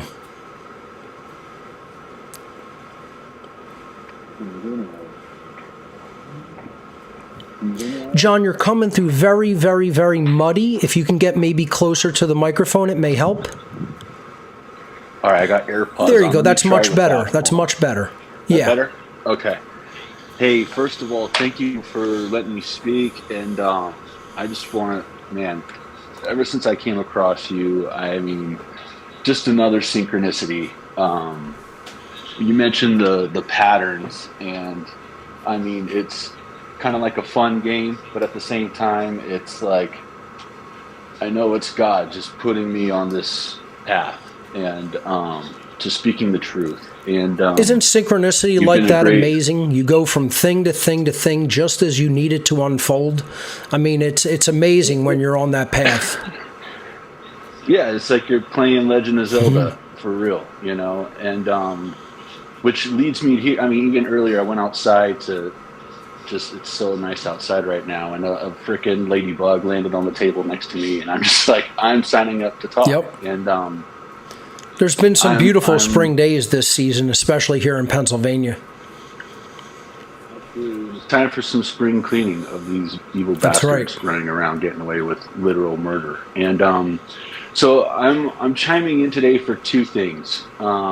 One, to ask how I can be of help and service with your situation and just spreading the truth. And I believe I can already do that. I'm already doing that with I have a YouTube channel as well. Great. It goes by Johnny Arcade. It's in my bio and Telegram, but Cool. ARK, like Noah's Ark. And again, that wasn't intended initially, but just another synchronicity. Awesome. And and I've been saying it from the get-go, like, I'm building an ark, get on the ark, and everyone laughed at Noah until the rain That's came. right. And with my personal situation, this is where I'm asking for help. I'm kind of at a standstill. I've been going through a divorce and custody battle with my son, and I'm 1,000% sure that my ex and her entire family are all involved in the dark cult. This all started when I was down multiple rabbit holes about witchcraft and everything else. And I was raised Catholic, devout Catholic mother, devout Catholic sister. My other sister, pretty questionable on her Christianity, and my father's hardcore Bible. And I'm kind of a mixture of everything. And the Bible is just another frickin', the synchronicities. And so since I filed for divorce, it was because I noticed satanic symbols in my son's behavioral books. Wow. And when I brought it to my wife's attention at the time, that's when I questioned about, and I already knew she kind of dabbled in dark stuff, but I asked her straight out if she practiced witchcraft, and her response was yes. And this was after asking her if she knew, because she suffers from quote unquote bipolar, and so the years of me knowing her and then being married to her and then deciding to have children with her, I became a different man. I bottled the old self up, and I wasn't myself. I wasn't happy. I was working countless amount of hours, just thinking I was living the American dream, and God had different plans for me. And so when I saw these symbols, like it's a series of books, which we had a few more. So before I even brought it to her attention, I just wanted to make sure that I wasn't crazy and looking into it too much, and pulled out the other books from that series. Definitely found more symbolism, and decided to bring it to her attention. And when I asked her if she knew that there was symbols in these books, her response was, "Of course there's satanic symbols in those books. Like, what do you want to do about it? Do you want to throw these books away? Do you want to burn the books?" And I said, "No, that's what Hitler did. Hitler burnt books. Like, I have a YouTube channel. Like, I can show this to people, and some people might be okay with this, but I definitely am not. And parents can use their own discernment, but if they don't know it, like, these are books that therapists would recommend to parents who are biting or hitting, and the book was called Hands Are Not for Hitting, and the cover of the book has the kid doing the 2666s like a Batman mask, and that's what I always thought. I'm the one that bought the freaking book for her. She was a preschool teacher when I met her, and I am fully convinced that the preschool she was working at, which is now under new ownership, new management, the teachers there, I mean, literally, she would tell me horror stories about how one of the teachers couldn't even read. She would make up the words in the stories because she didn't know how to read. Like things like that. One teacher like choking out another teacher, and she drove a significant amount of time to get to this school. And we had countless amount of conversations about, why don't you work closer? Even if you got less pay, you'd be home longer, you could sleep in longer. And she always fought me to it. And see, occultism is far more widespread in general than people believe that it is, than people are even comfortable accepting that it is. My friend Jay Parker talks about this a lot, where he believes that there are millions of dark occultists worldwide. He places a pretty sizable number on it, and thinks that there are many, many more percentage-wise of their minions that are just at their beck and call and working for them. And I was even reluctant to think of it as that widespread many years ago, but I think it probably is much more widespread than any of us would like to believe. The thing we do also have to be careful about is not necessarily ascribing every aspect of the occult to the dark occult, because sometimes there is information contained within occult knowledge that is not necessarily just there for nefarious purposes. Was there anything that led you to believe that, is she now your ex, or was involved in the dark aspects of the occult, not just the occult in general? Because even if someone claims that they're into witchcraft, does not necessarily mean it's a dark aspect. There's dark witchcraft and light witchcraft. It's simply knowledge that can be worked in one direction or another. Specifically, anything that led you to specifically believe that there was involvement in dark occultism.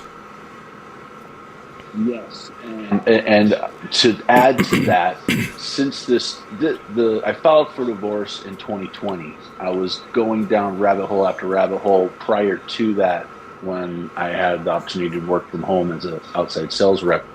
And so it wasn't until I filed for divorce, and I mean, the attorney I hired, who was recommended to me by an ex that I knew, who had gained full custody of her son. I now, just seeing how everything is connected, I believe the attorney I had hired is part of it. My ex is part of it. Her family is part of it. My ex's attorney, the one who I am still currently trying to divorce, is part of it. The priest at the church that I chose for us to become parishioners at is part of it. The preschool that we signed my son up for is part of it, all because they have all literally been working against me, including the multiple I'm on my fifth judge, I believe now. And all the things that I am trying to stop, pedophilia, child trafficking, abuse, substance abuse, suicide, are all the things that they are painting me out to be. And so not only her and her family, but everyone associated with her entire family. And now I'm finding out, like, the louder I speak up about this and defend myself, personal friends are kind of coming out of the woodwork that I never would have thought. Like, literally everyone that was pretty much in my wedding on my side and theirs seems to be part of this and trying to keep it hidden. It's very possible, that it is generational occultism. I mean, that's what you see in certain family bloodlines. You see it being basically taught and passed down generation to generation. It's an interesting story. I'd like to check out more on your YouTube channel. And, again, it brings to mind someone like Jay Parker, who has, a personal involvement in family bloodline occultism, Satanism in specific, who I'm going to try to have on the show really soon to discuss some of that stuff. So, what is your channel again? It is Johnny Arcade. It's JONNY Arc, like Noah's Ark, Aid, like the video games. It started out with me reviewing Lego sets and building arcades. And it has, if you go there now, you'll see that it's a majority of me. I have since started reading tarot for healing, helping people through their situations and their dark nights of the soul, and kind of helping them find their purpose. That's definitely a good transformational tool from the positive side of the occult, to use the tarot in that capacity for shadow and healing work. John, I will definitely check out your YouTube channel, and I want to say thank you for calling in and sharing some of your story with us. Absolutely. If I could add one more thing just to touch base on the AI. Yes. After I got rid of my attorney, I started representing myself, and I've gotten more accomplished in the last 8 months representing myself by using ChatGPT to translate my words into legalese, right, which has, I mean, I wouldn't be surprised if they offered me a job by the time this is all over. We have to fight this battle on all fronts. So that's another positive aspect to using something technology like that. So that's great. Oops, sorry, I accidentally muted you there. Go right ahead. Yeah. So you could wrap up I said that's a good way of using technology to, fight the battle on all different fronts.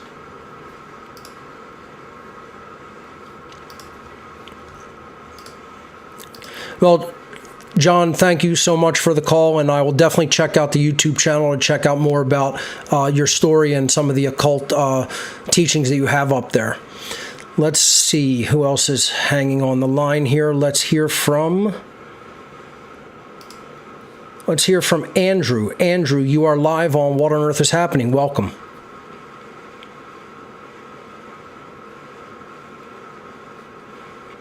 Andrew, go ahead and unmute your mic. There you go. Hey, Mark. How you doing? Sorry about that. No problem. It's a pleasure to speak to you. I've been following your work now for, I want to say, since 2020.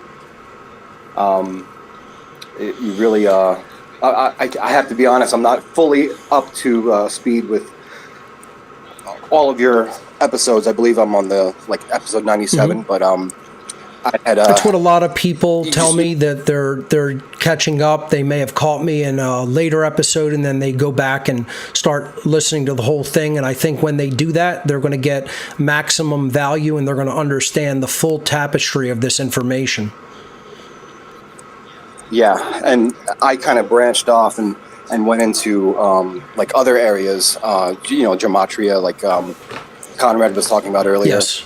And there's so many rabbit holes. Oh, sure. So, I'm sorry. Oh, it's okay. Take your time and formulate your thoughts. Whatever you want to ask about, go right ahead. Well, before you started off talking about the show, talking about the transgenderism. Yeah, they seem to be bringing that out into the season of sacrifice events with these, gender identity inspired related shootings. Unfortunately, it's a terrible thing to see, and it's something that people have to, realize is part of their whole manipulation, and, realize that they can't make this a big divisive issue, where we're fighting each other on, how people see themselves, from an identity standpoint. It's just one of the ways that they divide people, and, then inject fear into the population, and then have them fight each other as a result, of all of that. They're masters at manipulating people and getting them to fight each other instead of recognizing who they are and what their beliefs and practices are. Masters at it. Absolutely.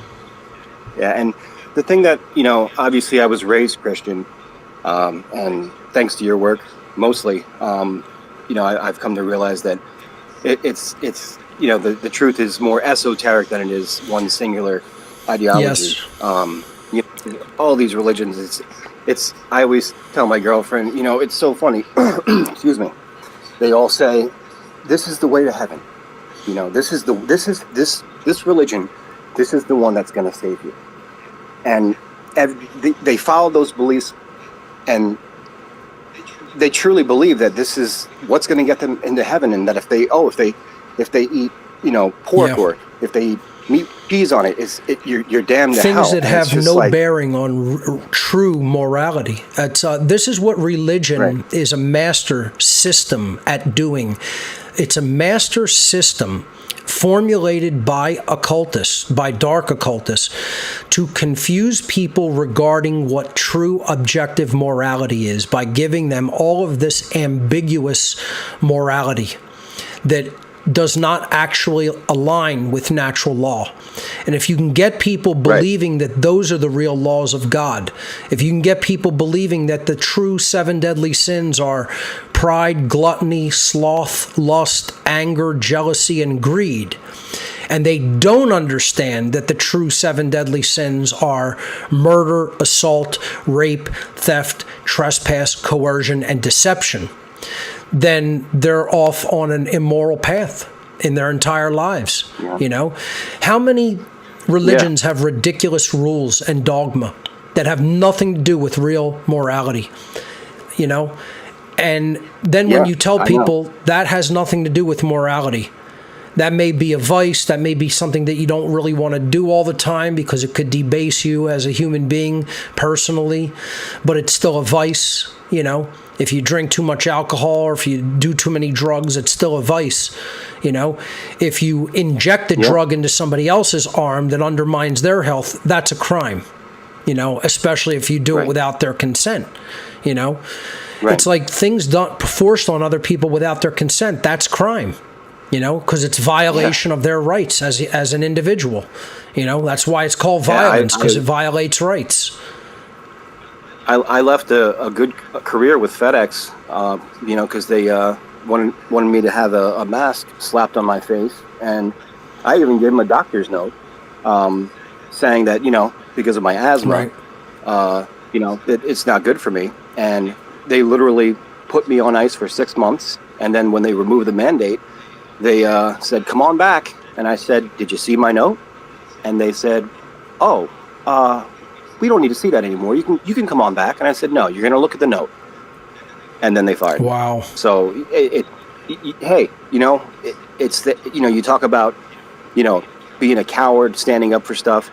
You know, that was my moment. I could say, "Oh, it's just a mask. Let me just put the mask on," and then, "Oh, it's just a shot." Oh, it's just no, you know, enough's enough. That's right. And that inner strength that, you know, you talk about, you know, that's just so important. But there was the transgender thing. I hate to go back to that. The one thing, like I said, being raised a Christian, and not really, I love the teachings, but I do not call myself a Christian anymore. But as far as that goes, I understand that, you know, if you're not hurting anybody, who cares? But the things they're pushing now, you know, people in the work from home, office work, whatever, you know, sometimes you'll get an email and someone's got pronouns in there. And it's like, oh, so am I supposed to be doing this as well? And, you know, that's where I believe it gets confusing for people. You know, on that issue. A big part of it is they're trying to push it upon the young that is, you know, too undeveloped to make truly informed choices regarding things like that. If people are adults, they can do whatever they want to their own bodies. I personally don't think it should be, you know, pushed or forced upon children. Certainly, that's where I would draw the line. As far as anyone's gender identity, that's their own business, you know. But I think children should be certainly left out of that. Because they have to develop naturally and then make an informed choices as an adult with what they want to do regarding anything like that. But I don't think that should be a divisive issue in our society, period. You know, it's like, you know, I have gay friends, I have transgendered friends. That's neither here nor there. All that matters is, do you understand morality? Are you a good person? Are you for freedom? Are you for other people's freedom? You know, that's all that matters to me. You know, I don't make race an issue. I don't make age an issue. I don't make, you know, nationality an issue. I don't make gender identity an issue. I don't make sexuality an issue. It's like, all that I care about is, do you understand morality? Are you a moral human being? Are you for true freedom? Do you understand that voluntarism, anarchy, these are the only true moral pathways in life, because they're not based on coercion and violence and pushing what you want other people to be like upon them, you know? That's what people have to just understand and stop getting divided and conquered, you know. But that's what they want to do, is take people into smaller and smaller and smaller boxes of identity and hold them there, and then just try to make them fight everybody else. And it's like, you got to be more streetwise than that and understand this is a manipulation tactic by the occult. Yep, and you know, when you mentioned the kids earlier, you know, them being the targets of it. It's, again, I always tell my girlfriend, you know, like, you have to look at the parents, right? I mean, if the parents are allowing it, then what? You know, it's like, that's the parents' job. If the parent says, okay, this is something I want to do. Yeah, I mean, a lot of them fall into a lot of the mental manipulation, and then somehow think that they're doing the right thing. You know, it's like Right. the parent's job is to teach and protect the child till they're of age to make their own informed decisions. Most parents aren't doing Right. that. Most parents are failing miserably at that, unfortunately. You know, that's why they would even take their child into some sexualized location. You know, it's like, Right. you know, there's no problem with sexuality. It's just, you know, like, you know, children don't really belong in that environment. You know, it's, I would Agreed. draw the line certainly there, and people should be drawing the line there. And unfortunately, many of them are not. But great points, though, that you've brought up. Thank you for those. Hey, thank you so much, Mark. Absolutely. You have a great one. You too. All right. Let's see if we could sneak in another couple of calls. Let's hear from...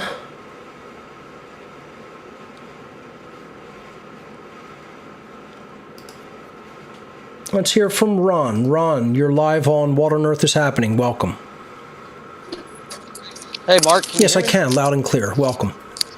Oh man, good God, this is amazing. It's an honor to speak to you. To be perfectly honest. Thank you. I just wanted to tell you, man. I've been listening since 2015, and all the times that you have gotten extremely angry and you're screaming, and it's justified anger. Yes. I just want to let you know that there's people like me and my wife who are sitting in the living room watching you on YouTube, loving every second of it. Because we have done the work. We have listened, I've listened to the Natural Law Seminar alone 8 times. Wow. I believe my all-time favorite is Dissidence and Duress. That's a powerful, that's a hard-hitting, powerful presentation if you really pay attention to it and absorb it. Yes. Oh my God! And just the quote that you have from Sam Adams. I'm just sitting there just with chills going down my spine. Just loving every second of it. And I agree. The I just wanna let you anger know, is man. justified. I want to try to bring it into balance though, and sort of for my own health and staying in a good state of energy, not totally give in fully to it, and because it's easy to go ultra nuts with it, Sure. But again, I'm still going to say Absolutely. absolutely powerful and even harsh things to people in a very straightforward, hard-hitting way. Just going to try to temper it a little bit, but thank you that still resonates with you.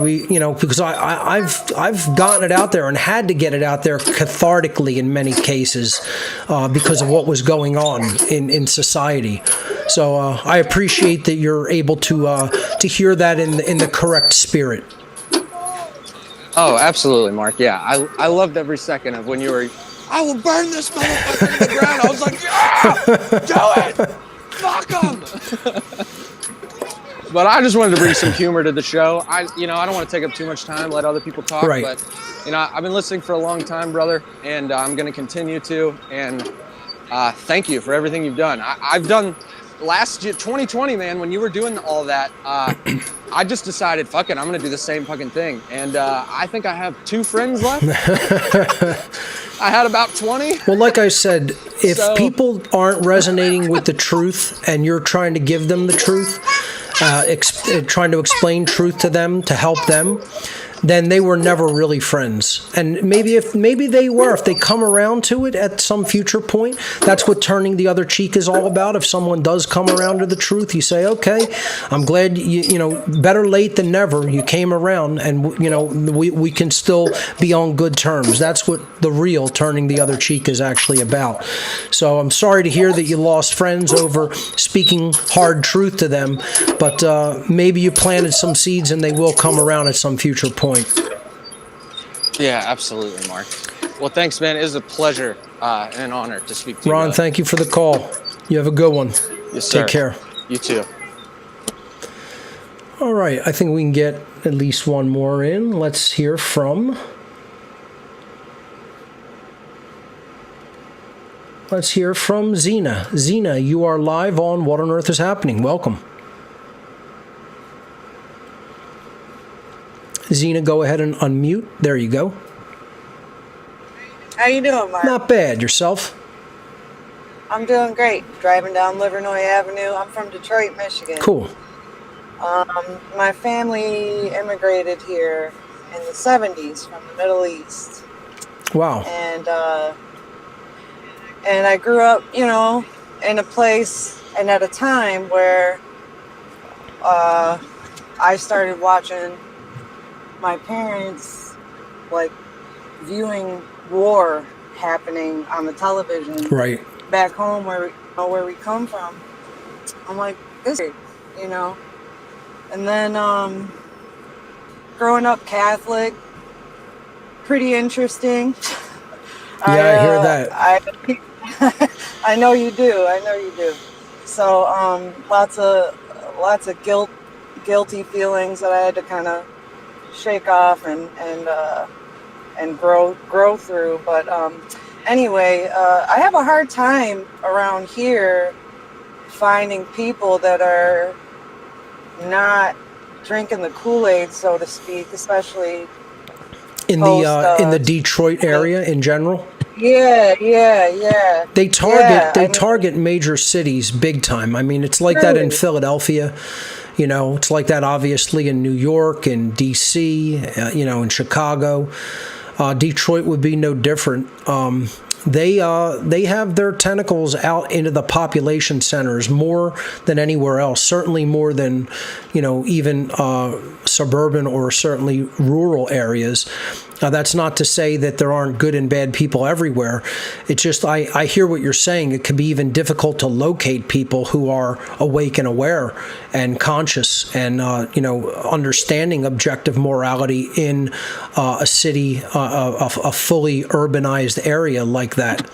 It's challenging. Have you checked any like meetup groups or Eventbrite groups or things like that? Because that might help you to locate some people in your general area that are talking about these types of topics and themes.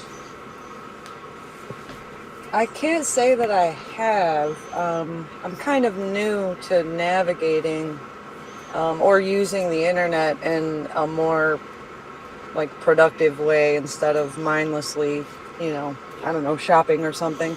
But so well, there's something I could definitely help you with, because I can show you all about how to locate resources and things like that online.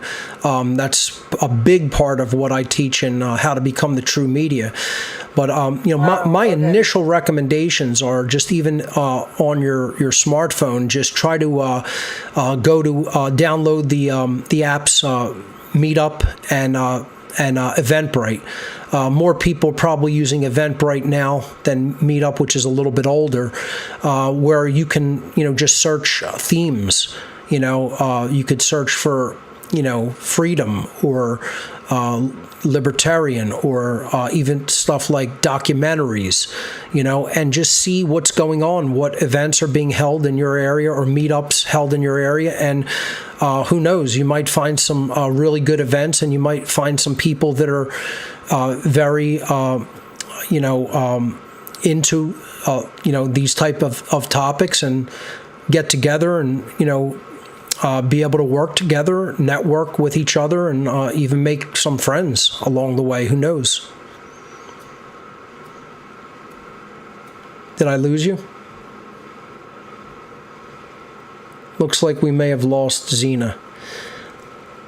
But Zena, if you could still hear me, that's what I would highly recommend. You know, you want to try to really get together with people in your area by finding them online. It's going to be difficult to do that just in person, randomly bumping into people. So I'll just, again, say, you know, Eventbrite app and Meetup app, and just, you know, put in a general theme of what you might want to meet people that you have in common. And I'm sure you'll find a meetup in your area. Let's see. We're almost out of time. Let's hear from Lloyd. Lloyd, take us out. We got 30 seconds. You have to unmute.